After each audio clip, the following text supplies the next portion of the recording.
Thank you for tuning in to the best parenting show on the internet, Post Daily Dose. It's the Post. It's the Post. It's the Post. The Post Daily Dose. It's the Post. It's the Post. It's the Post. The Post Daily Dose. It's the Post. It's the Post. And we're back! Hey, good evening, everyone! Welcome back to another episode of Post Daily Dose. Did you miss Big Papa yesterday or what? Was that not the beginning of the zombie apocalypse yesterday? Oh my goodness. I sat here for 20 minutes trying to get to you guys and I got nada. Finally called it quits and then I think Stefan from the Netherlands was like, don't worry, Big Papa, Facebook's out all over the world. I'm like, oh gosh, that's so much. So, thankfully for everyone, I had a special guest last night, and I was able to convince my special guest to come back and try it one more time. Without any further ado, I want to introduce to you all my special guest for Post Daily Dose, none other than the Big Mama to Big Papa, Post. Come on in. Woo! Woo! You get hard right. Woo! He makes me laugh too. Everyone, hi Lisa. Everyone, welcome Post to the show. This is my mother, and I've been wanting to get her on for quite some time now, and oh gosh. Letting me know, Lisa. How's that? Is that better? Sometimes that microphone, as much as I was yelling, you'd think you could hear me just fine. Is that better? Been having some audio. I was beginning to think that maybe Facebook was a good deal. Maybe Facebook was censoring me. But now that I know that they were censoring everyone, I feel much better. So great. I wanted to bring my mother on for, lots of reasons. She's my mother, and everyone should know. You hear me say, hi, Mom, every single night because I see her little face pop up on my screen. But Caitlin says, hello there. Fantastic. So I wanted to bring her on because she is an adoptive parent, and she went through the struggle just like all of you have gone through the struggle, and I thought it would just be really good to bring her on and give a firsthand kind of accounting of how terrible Big Papa was as a child and how amazing he is now as a man, and to maybe sing a Prince song and just see what else we can get her to talk about. So, Mimi, that's her name. The grandkids all call her Mimi, so I call her Mimi. You can call her Mimi. Yes. Welcome to Post Daily Dose. Thank you, son. We're so happy to have you. Thank you. So, tell our studio audience a little bit about you, where you're from, what started you on your parenting journey. Well, hello there, everybody. Glad to be here. He had to talk me into doing this because I am not a video person, but I felt that this was very important for everybody to hear because it does, every adopted parent will feel me, I'm sure. But first of all, I want to show you the pictures of my Brian and my Christy. You guys see that? That's little baby Big Papa, and then that's my sister Christy. I'll have to post that picture on the page for you all. Well, my husband and I had been married 7 years, and we always wanted kids. And so anyway... Sylvia says hello. Hi, Sylvia. And anyway, we had this social service person to come, and she said, we have the perfect baby for you. And they said, do you want a boy or a girl? I said, oh, a little boy.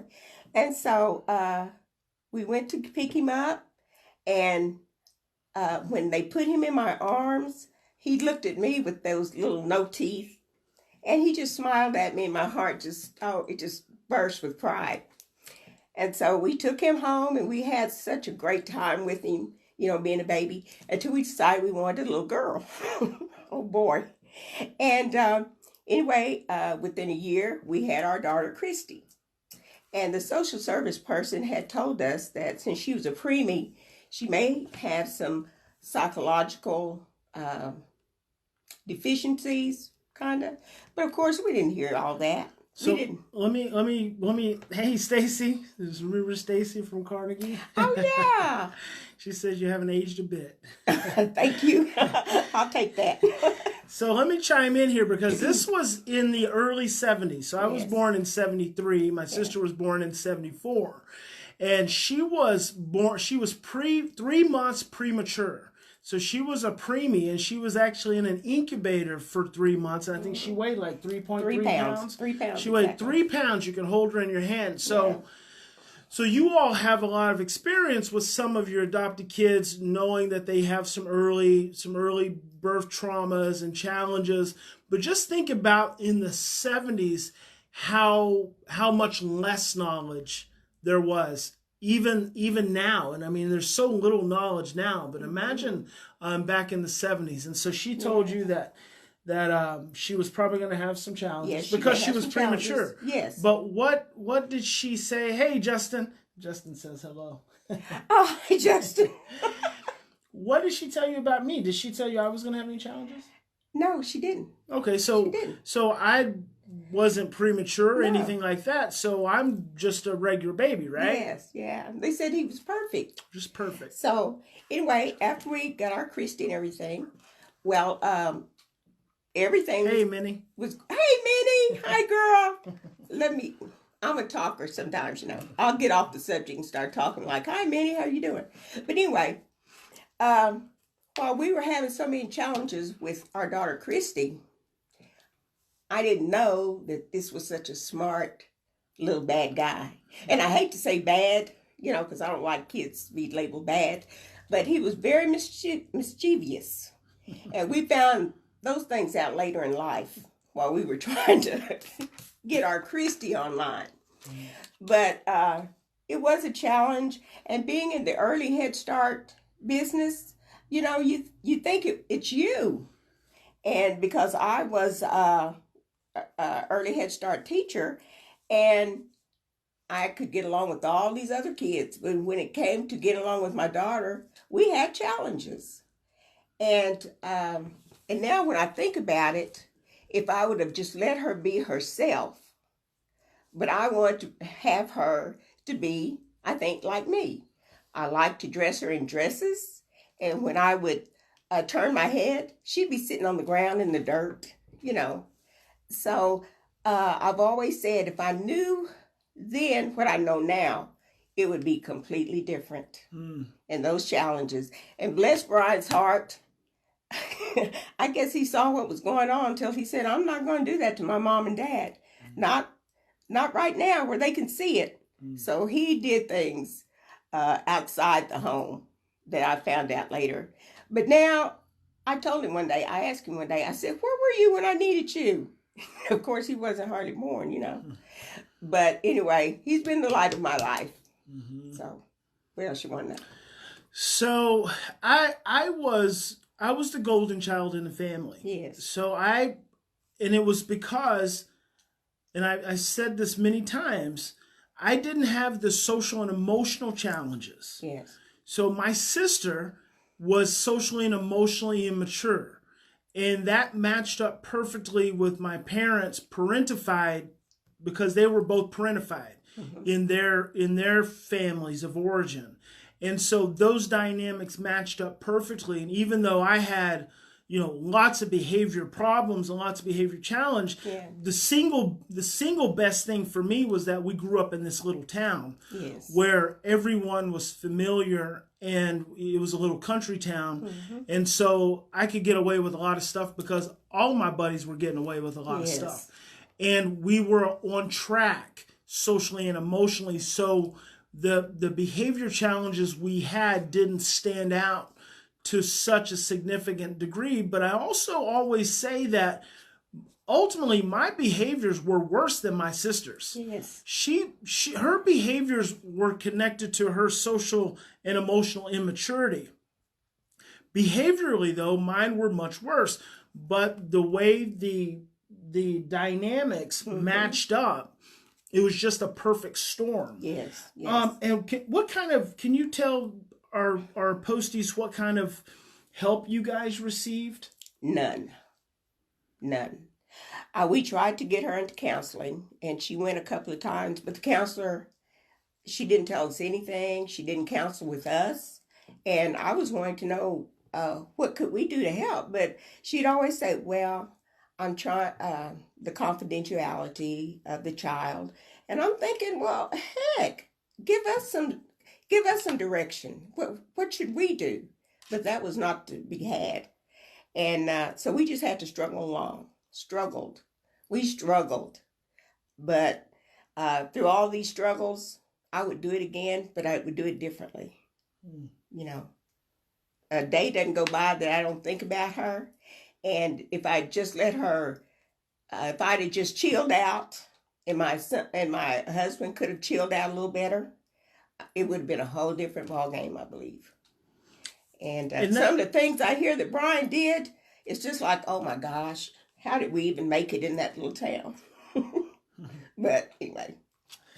And it's interesting because, you know, Mimi can talk about now about how if she could have just chilled out. Mm-hmm. You know, my whole premise, as you all know, is about how stress impacts families. Yes. When you are stressed out, you cannot chill out. No. It's physiologically impossible. And the reality is because we were all under so much stress, we couldn't chill out. No. And we didn't know. No, we didn't know. We didn't know that we were stressed out. Yeah. We didn't know that we were overwhelmed. So it's like going blind. It's like growing up blind, parenting blind, just doing the best you can based on what you all know that I have classified now is operating inside the parenting matrix. Yes. It's just doing, in some regards, what everyone else is doing. Yes. And unfortunately, it is just based on decades and generations of misunderstanding when it comes to parenting. Yeah. And our parenting style, I'm not a spanker. I never have been. But my husband was old school. And he believed, when I tell you something, you do it. And so that caused a lot of stress in our marriage. But that, you know, well, we worked through that. How many of you can relate to that, where your parenting styles are on two different, and she talking about she's not a spanker. She did some spanking. But not like Dad. Yeah, that was whipping. that was, Mimi never could whip like Dad could whip. No, I never tried, really. Yeah, but you were probably pushed to the brink somewhere. Well, yeah, because I was so stressed out, and I didn't know it. So, and I thought that's the only way that I was raised. So I thought, you know, and I wasn't a bad kid. Well, too bad. But that's how I was raised. So that's the only thing I knew. And what about school challenges? Oh, gosh. I had to go to school. I tell you what, I know I had to go at least 3 times a week. And then the times that I didn't go, I heard so much negativity until sometimes I thought, well, the teacher, doesn't she know how to handle her? You know, and it even started at daycare. You know, I would get calls from daycare because my daughter liked to put her hands on touching just into everything. But now I think about it, she was very, very creative. She was very creative. But boy, was I stressed. Mm-hmm. Cousin Earl says if you're stressed out, you can't chill out. That's right. Well, Earletta, you know. Yeah, she knows. But we made it okay, you know, later. Well, you really don't have any other option except just to make it through. Yes. Right? Yeah. Which is to just struggle in a comfortable state of discomfort. Yes. And that's what so many families go through. Mm-hmm. Is you're just operating in a comfortable state of discomfort day in and day out. Mm-hmm. And the places you turn to try to get help, they ultimately are of no benefit, are of no help. And it's rough. Yes, it is. And when we would go to family functions, and seems like Christy would be the one that they'd always, Christy's doing this, Christy's doing that, even in church. So it was very, very stressful. But We made it. We didn't have a choice. We didn't have a choice. So, Katie says, "Are you sure this is your mom?" Oh, She looks like she could be your sister. Gorgeous. oh thank you. Don't be telling her that. She'll be up in here all the Woo! time, Hey, pushing me out of the way. So the conflict continued with my sister up until into high school, and then she moved out on her own, and it didn't get any better. I mean, it just really continued to get Yes. worse. Yes. She actually eventually had a child. Her first child was my nephew, who my mom has raised since the age of 2, and I've helped her raise him off and on. And he's now 23 years old, and he's working, and he still has some trauma from some of the time he spent with his mom, but he's doing really well and adjusting to life. Yes. And my sister was killed in a car wreck. How many years ago? 9 years ago. 9 years ago. So she had actually just started to get her life turned around. Yeah. And it was, and my dad had already died. He had died 4 years. In 2004. 4 years Yeah. earlier. Mm-hmm. So he had died 4 years earlier from leukemia, and then she was killed unexpectedly in a car wreck. And she truly was just starting to get her life back in order. And But she was always loving, always. Oh yeah. She would take her last money to get Christmas presents for everybody. Her uncle, her auntie. You know, she had a beautiful heart. It's just that we didn't understand her and other people didn't, and she probably just didn't understand herself.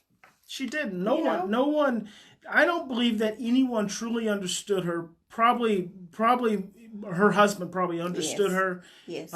More than anyone really did. Yeah. Because everyone else really operated and viewed her from inside the parenting matrix. Mm-hmm. And the thing is, she was a beautiful beautiful girl. She was just emotionally immature. Yes. But she had a gentle heart, and she really didn't bother anyone. No, she didn't. And there were many a times I had to stomp a kid on the football field because his sister was messing with my sister, and I wasn't even that brother. I wasn't even that real protective brother, but I didn't like the fact that she'd get picked on. Yeah. And she shouldn't have, because she really wasn't bothering anyone. So when that brother would be playing against me on the football field, was always my little opportunity. But I remember my sister and I were not close until I was 27 years old. Mm-hmm. And I just had this breakthrough moment in understanding who she was and all the challenges she had. So I had gone, I started my career in mental health when I was 25. And so I'd gone 2 years, and by then I was actually traveling around the world lecturing, and gone that period of time and really didn't comprehend the level and the depth of the impact of trauma on her life. And probably not even really at that level on my own. And then certainly just looking at it from my mom and dad's perspective, when I first started out in mental health, I blamed the parents a great deal. Mm-hmm. So at first I think I probably spent most of my teenage years being angry at my sister. Mm-hmm. Because even though I was the one with behavior problems, I never got in trouble. Yeah, I got whipped up until I was about 10, 11 years old. But after that, I stopped getting whippings because I got smarter and slicker. Shooting birds. Yeah. Killing Starting birds. fires. Setting fires, yeah. Oh, man. Stealing, I did it all. I've told you all. I've done it all. And this is yet just another. I just feel like I'm as real as they come when it comes to this level of work. When it comes to mental health, because I was that child. I have my mother who raised those children. Yes. I've raised those children, and it's just a total well-rounded experience of understanding, and so much of it just comes from my own self-understanding, my own self-experience. But I spent a lot of time not not being close to my sister until I just had an awakening early one morning, which gave me insights into who she was, and it just helped me get closer to her. And it wasn't until I was 27 that I actually felt like we were brother and sister. So it was interesting. Yes. But don't beat up on yourselves, people. Don't do it. You know, you just have to have the knowledge. And I wish I had the knowledge. And Brian speaks from the truth. Sometimes I'll tell him, why are you telling all our business like that? But it's to help you. And so that's why I'm on board with everything. She does say that. I do. I said, why are you telling all that stuff? And the truth, and it's just like I told Mimi the other day. I don't even remember what I had been talking about, but I said that pain that we went through helps so many families, because I know there's so many families out there who feel like they're doing it on their own and they're all alone. Yeah. And there are families who've gone through the same pain and the same struggle. And so I want you all to know that you're not alone, and there's support here, and there's love for you here. And we just want to see you make it through, and just don't give up. Just don't give up. Christy was how old? 36? Yes. She was 36. Yeah. 36 years old. And probably within that last 10 years, she and my mom and dad had gotten closer than they had been since they got her. Yes. So they were moving in the right direction. It was just her time to move on. Yeah. So don't give up. And I've said to you before, parenting is a lifelong journey. It doesn't end at 18. It just continues. And so it may really suck right now. It may be really stressful for you right now, but don't quit. Just whatever you do, just keep trying to find love in the midst of that fear and that stress, and know that fear and that stress is a real thing. And you just have to figure out how you can navigate through it to get to the next day, and just keep getting to the next day. Just keep choosing love. And I tell you what, anybody out there ever want to call and talk to me, I'm always ready, because I've retired and I'm ready to rock and roll and talk. God bless you all. Big Papa loves you. Big Mama loves you too. Yes, I do. Thank you for joining us, and I will see you again tomorrow. God bless.